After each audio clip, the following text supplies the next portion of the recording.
Last night here in Washington, there was an 8 o'clock curfew, and by most accounts, it seemed to help a bit. Not as many skirmishes in and around the district as the night before. This morning, we're in Freedom Plaza. We're a few blocks away from Lafayette Square, where we were yesterday, just a few feet from the White House.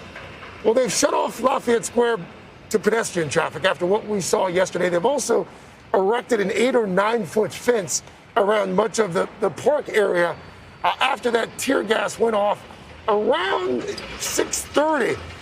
I was in the middle of it. What was striking is that, and I had just remarked to one of my producers, what was striking is that up until that point, protesters had been largely peaceful. They had even taken a knee on several occasions. They knew that the curfew was coming at 8. They thought they had another hour or so, and then all of a sudden at about 6:30, all hell broke loose. Park Police, Secret Service, they begin to advance on the group of demonstrators. First the flashbangs, then the tear gas, and everyone just started running for cover. It was quite strange. No one knew why it happened, and then roughly 30 minutes later, it became obvious. President Trump leaving the White House to make his way across the street to one of the city's most historic churches.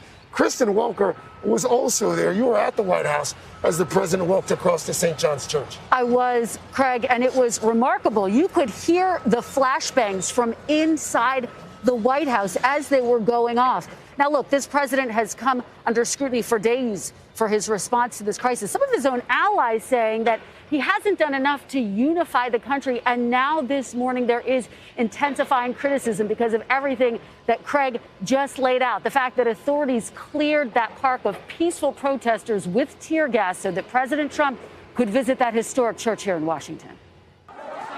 In the nation's capital, a stunning split screen. President Trump in the White House Rose Garden, breaking his relative silence after days of unrest following the death of George Floyd. I am your president of law and order and an ally of all peaceful protesters. But just minutes earlier in Lafayette Park, outside the White House, police firing tear gas and pepper spray at peaceful protesters, forcing them to disperse. Using flashbangs in front of them and mounted police to clear what has been an entirely peaceful protest. These images of a police officer striking a cameraman going viral.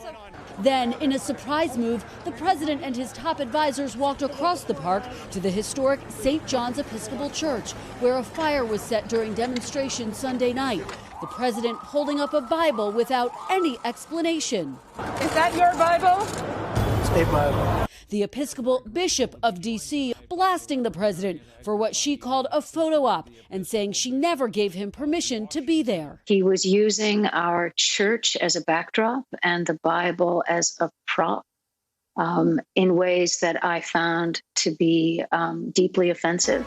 The White House later tweeting out this video of the president's walk to the church, complete with dramatic music.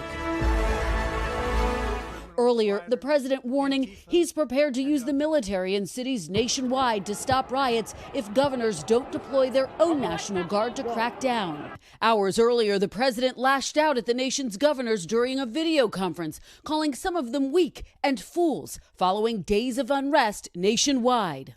In audio of the call obtained by NBC News, the president berated some governors for not calling in the National Guard. No, but you're making a mistake because you're making yourself look like fools. At least one governor, Democrat Jay Pritzker of Illinois, heard pushing back. Speak up and say that I've been extraordinarily concerned about the rhetoric that's been used by you. It's been inflammatory. Okay, well, thank you very much, JB. I don't like your rhetoric much either. What? Now, multiple sources close to the White House tell us that President Trump's decision to go to that historic church was fueled in large part out of frustration, including by headlines that during Friday night's protest, the Secret Service had to usher him into that bunker underneath the White House. And Craig, we are told that it was the president's decision alone to go to that church. He wanted that shot, holding up that Bible. Now, White House officials, when we reached out to the White House, say those protesters were given 3 warnings that they needed to clear out. But we spoke to a number of protesters who told us they never heard those warnings. And I was one of the folks there who didn't hear that warning as well. Kristen Welker, thank you.